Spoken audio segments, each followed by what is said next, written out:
आप देख रहे हैं खबर तो समझिए, और आपके साथ मैं हूं विवेक। सबसे पहले शराब से हो रही मौतों की बात। वक्त तो चला है खबरों को समझाने का, तो सबसे पहले बात हम कर रहे हैं जहरीली शराब की, जो ना जाने कितनी जाने लेंगी। एक हफ्ते के भीतर छपरे में फिर शहर में 7 लोगों की शराब ने जान ले ली। 7 लोगों की मौत की वजह शराब है, यह बात परिजन कह रहे हैं। लेकिन हमारा सवाल यह है कि शराब रोकने के पीछे पूरा सिस्टम लगा है, फिर भी मुख्यमंत्री नीतीश कुमार कह रहे हैं कि शराब पियोगे तो मरोगे। रिपोर्ट देख लीजिए। और हम तो शुरू से बोल रहे हैं कि शराब बुरी चीज है, पियोगे मरोगे।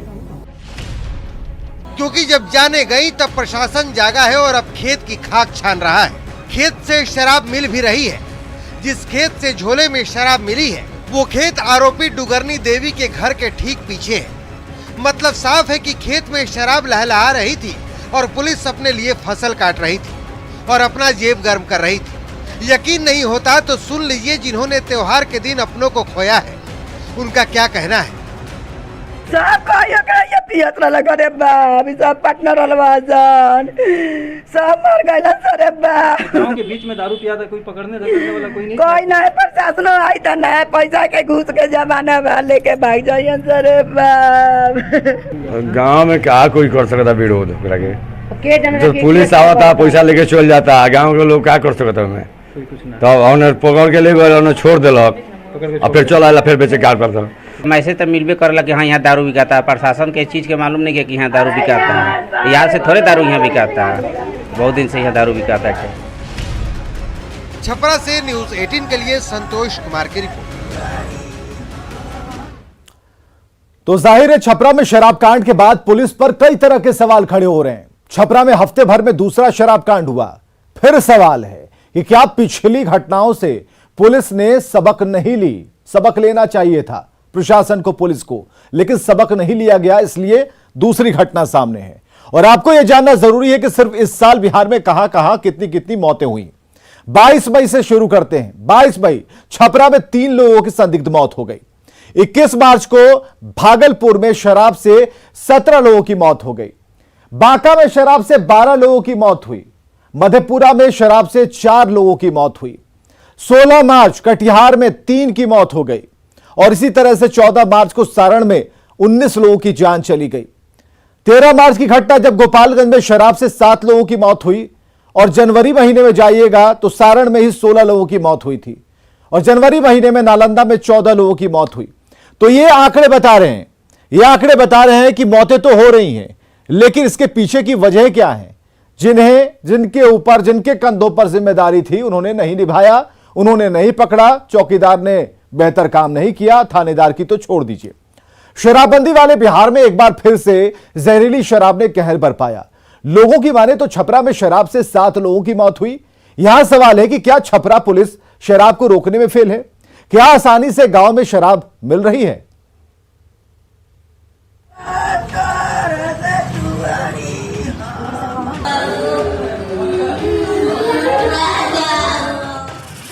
और गांव में मातम पसरा है। एक हफ्ते में दूसरी बार है जब छपरा में शराब ने कहर बरपाया है। दारू जाके पियले बालू पियोले बालू सब दारू काले पियले बालू रात में से भइल बाटे।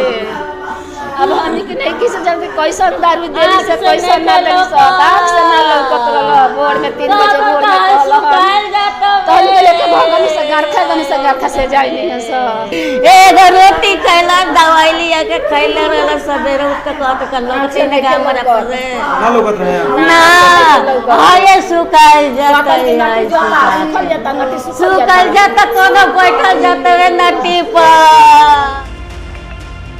इस शराब कांड के पीछे गांव की ही डुगरनी देवी का नाम सामने आ रहा है। लोगों की माने तो डुगरनी देवी ही शराब का धंधा गांव में चलाती थी। घर को चेक किया गया तो एक बाल्टी में कुछ शराब बरामद हुआ है तथा यहाँ बगल में एक खेत है, उसी में गड्ढा खोद के एक गैलन में शराब रखा हुआ था, उसको हम लोग बरामद किए हैं। डुगरनी देवी नाम की महिला का नाम? हाँ, उन्हीं का नाम, लेकिन वो सभी घर से फरार थे, कोई घर में मिला नहीं है, तो उसको हमने घर को सील कर दिया हम लोगों ने। अब सवाल है कि भुआलपुर में किसकी शह पर डुगरनी देवी शराब का धंधा चला रही थी। शराब के धंधे के बारे में पुलिस को भनक नहीं थी या पुलिस ने कान बंद कर लिए थे। हम बार बार शराबबंदी पर सवाल क्यों उठा रहे हैं, इसे समझने के लिए आपको यह समझना होगा कि कैसे पूरे सिस्टम की जिम्मेदारी फिक्स कर दी गई है। पिछले साल नवंबर महीने में मुख्यमंत्री नीतीश कुमार ने समीक्षा बैठक की थी। नीतीश कुमार ने सबकी जिम्मेदारी तय कर दी, चौकीदार से लेकर डीजीपी तक की जिम्मेदारी तय है। मुख्यमंत्री नीतीश कुमार ने साफ कर दिया था कि जिसके इलाके में अगर शराब मिलेगी जिम्मेदारी उसी की होगी।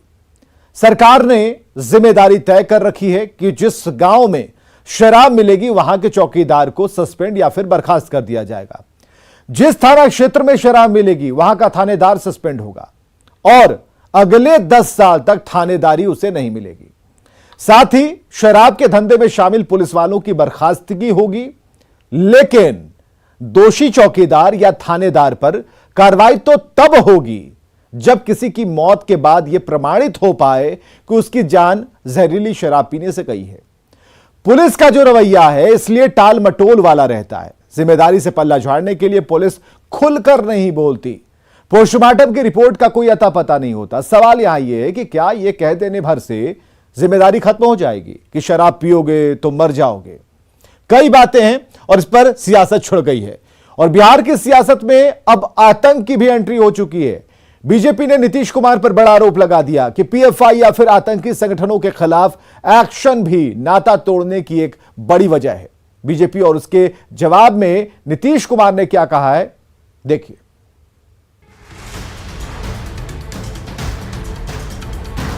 बिहार में हाई वोल्टेज सियासी ड्रामे के बाद नीतीश कुमार की अगुवाई में महागठबंधन की सरकार तो बन गई, लेकिन बीजेपी से नाता टूटने की वजहें हर दिन बदलती जा रही हैं। सरकार बनने के ठीक तीसरे दिन बीजेपी के प्रदेश अध्यक्ष संजय जायसवाल ने नाता तोड़ने की बड़ी वजह बताई और नीतीश कुमार के अफसरों पर गंभीर आरोप लगा दिया। पूरा जो गठजोड़ हुआ है सिर्फ 2 कारणों से गठजोड़ हुआ है। पहला कारण यह है कि जो पीएफआई के लोग हैं, जो एसडीपीआई के लोग हैं, वह उनकी नीतीश कुमार के अफसरों से मिली भगत है और वोटर वह राजद के हैं। तो इसलिए यह अफसर और वोटर मिलकर के एक पूरा गठजोड़ बनाने के लिए हुआ कि भाई आप दोनों मिल जाइए, नहीं तो यह जो एनआईए की जांच हो रही है इसमें सब लोग फंसेंगे, इसमें बिहार सरकार के उच्च पदाधिकारी फंसेंगे। अगर इससे बचना है तो एक ही काम है कि यह गठजोड़ तोड़ना होगा। यह सबसे बड़ा कारण था जिसके कारण गठजोड़ टूटा। संजय जायसवाल के पीएफआई वाले बयान पर कांग्रेस, जेडीयू और आरजेडी ने कड़ी प्रतिक्रिया दी है और पूछा है कि ये सारी बातें सरकार जाने के बाद ही क्यों सामने आ रही हैं। बीजेपी के प्रदेश अध्यक्ष संजय जायसवाल जी मानसिक और राजनीतिक रूप से दिवालिये हो चुके हैं, इसीलिए कुछ भी बकवास पूर्ण बातें करते रहते हैं। संजय जायसवाल जी एक बात समझ लीजिए, यह नीतीश कुमार जी का शासन है। यहां कोई गड़बड़ी करेगा और बच जाएगा तो यह संभव नहीं है। और आपके पास कुछ तथ्य हैं तो उनको पेश करिए, क्योंकि आप लंबे समय से सिर्फ आरोप लगाने के लिए जाने जाते हैं और फिर गायब हो जाते हैं। संजय जायसवाल जी, भाजपा को बिहार की सत्ता से बाहर का रास्ता दिखा दिए जाने से बहुत ज्यादा दुखी और परेशान हैं, इसलिए ऐसे उल जलूल बयान दे रहे हैं। अगर जायसवाल साहब और भाजपा को इन बातों की इतनी पुख्ता जानकारी थी तो फिर सरकार से बाहर कर दिए जाने का इंतजार क्यों था? संजय जायसवाल जी बड़बोलेपन के शिकार हैं और वो जिस तरह की राजनीति करते रहे हैं, नफरत की, ये नफरत की राजनीति बिहार में चलने वाला नहीं है। बीजेपी से नाता तोड़ने के बाद नीतीश कुमार ने पहली प्रतिक्रिया में ही ये कहा था कि समाज में तनाव पैदा किया जा रहा था, इसीलिए फैसला लेना पड़ गया। सुनिए नीतीश कुमार ने क्या कहा था। समाज में जिस तरह से एक विवाद पैदा करने की कोशिश हो गई थी वो हमको अच्छा नहीं लगता था, आप अच्छी तरह जानते हैं। दरअसल 12 जुलाई को पटना के फुलवारी शरीफ में टेरर मॉड्यूल का खुलासा हुआ था। जांच में सामने आया है कि पीएफआई की आड़ में देश विरोधी गतिविधियां चलाई जा रही थी। 2047 तक भारत को मुस्लिम राष्ट्र बनाने की साजिश थी। लोगों को हथियार चलाने और धार्मिक उन्माद फैलाने की ट्रेनिंग दी जाती थी। इस मामले में पाकिस्तान का रिएक्शन भी सामने आया है। ये खुलासा तब हुआ था जब पीएम मोदी बिहार आने वाले थे। पटना से न्यूज 18 के लिए संजय कुमार और अमित कुमार की रिपोर्ट। वह उनके नीतीश कुमार के यहां खबर समझना होगा कि फुलवारी शरीफ मॉड्यूल जिस पर नीतीश की खामोशी के आरोप है वो है क्या। 12 जुलाई को पटना के फुलवारी शरीफ में टेरर मॉड्यूल का खुलासा हुआ था और जांच में सामने ये आया कि पीएफआई की आड़ में देश विरोधी गतिविधियां चल रही हैं।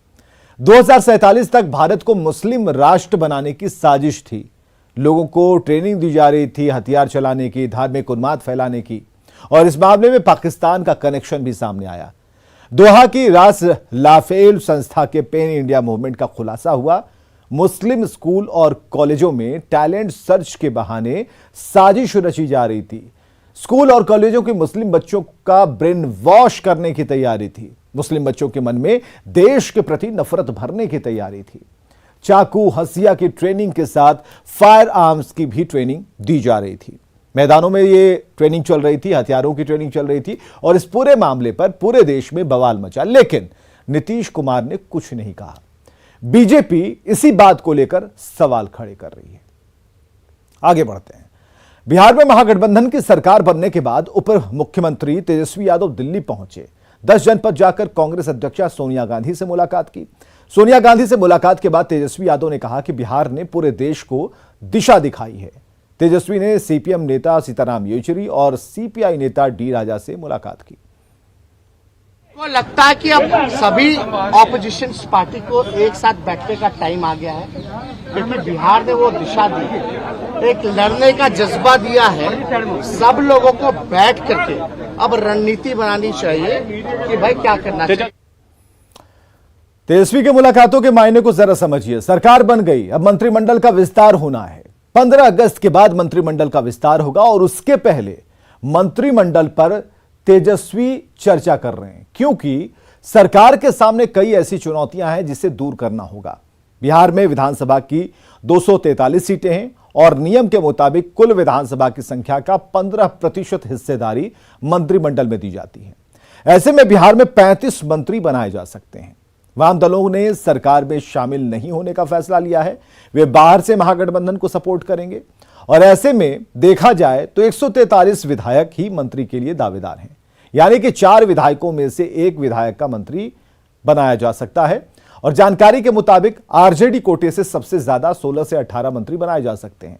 जेडीयू कोटे से 11 से 13, वहीं कांग्रेस कोटे से 4, जीतन राम मांझी की पार्टी को 1 और 1 निर्दलीय को मंत्री बनाया जा सकता है। अब बात करेंगे आजादी के अमृत महोत्सव की। आजादी के 75वीं वर्षगांठ पर पूरे देश का जोश हाई है। हर घर में तिरंगा शान से लहरा रहा है, यहां तक कि गंगा की लहरों पर तिरंगा लहरा रहा और पूरी तस्वीर हम आपको दिखाने जा रहे हैं। धरती और आकाश में तिरंगा शान से लहरा रहा है और जल में भी तिरंगे की शान बरकरार है। दरअसल दानापुर के दीघा घाट पर एसएसबी के 40वें बटालियन ने आजादी का अमृत महोत्सव को लेकर तिरंगा प्रदर्शन किया। गंगा की धार पर तिरंगा लहराते इन जवानों को देखना काफी रोमांचित कर रहा है। 40वीं एसएसबी की बटालियन ने आजादी के अमृत महोत्सव को लेकर तिरंगे का प्रदर्शन किया। ये तिरंगा प्रदर्शनी गंगा नदी में भी की गयी। नावों में सवार होकर जवानों ने बीच नदी में तिरंगा लहराया। तिरंगा लहराते हुए नावों को देखकर लोग भी मंत्रमुग्ध हो गए। इस मनोरम दृश्य को देखकर जवान और आम लोग काफी उत्साहित दिखे। तस्वीरों में भी आप देख सकते हैं कि किस तरह से गंगा के बीच में नाव पर एसएसबी के जवान और एनडीआरएफ के जवान भी नजर आ रहे हैं। यहाँ तिरंगा लहराते हुए गंगा के बीच धार में जा रहे हैं और इस तिरंगे की शान को और बढ़ा रहे हैं। एसएसबी कमांडेंट ने गंगा किनारे खड़े होकर तिरंगा को लहराते हुए कहा, तिरंगा हमारे देश की शान है और इस तिरंगे को हर घर तक पहुँचाना है। इसी उद्देश्य के साथ ये कार्यक्रम हम कर रहे हैं। साथ ही लोगों को जागरूक कर रहे हैं और उन्हें तिरंगा भी बांट रहे हैं। अब आप समझिए कि अमृत महोत्सव के मायने क्या हैं। भारत इस वर्ष आजादी के 75 साल पूरे कर रहा और ऐसे में हर घर तिरंगा अभियान जनता के दिलों में राष्ट्रभक्ति की भावना को जगाने के लिए है। इस अभियान के तहत स्वतंत्रता दिवस पर हर घर पर तिरंगा फहराने का लक्ष्य रखा गया। पीएम मोदी ने लोगों से तिरंगा लहराने की अपील की है। अनुमान है कि इस अभियान से आजादी के 75 वर्ष पूरे होने के दिन 20 करोड़ घरों में तिरंगा लहराता दिखेगा। सरकारी और निजी संस्थान भी इस अभियान का हिस्सा बनेंगे। लोगों को तिरंगे की आपूर्ति हो पाए, इसके लिए अब डाक विभाग ने ऑनलाइन तिरंगे की डिलीवरी करनी शुरू कर दी है। आप ई पोस्ट ऑफिस पोर्टल पर जा सकते हैं या फिर www.indiapost.gov.in पर जाकर तिरंगा खरीद सकते हैं। डाक विभाग द्वारा बेचे जा रहे झंडे की कीमत मात्र 25 रुपए है। बिहार के 9000 से ज्यादा डाकघरों में झंडे की बिक्री हो रही है और केवल डाकघर ही नहीं, online shopping sites Amazon, Flipkart और मिंत्रा के जरिए आप तिरंगा ऑर्डर कर सकते हैं। खबरें लगातार जारी हैं, बने रहिए।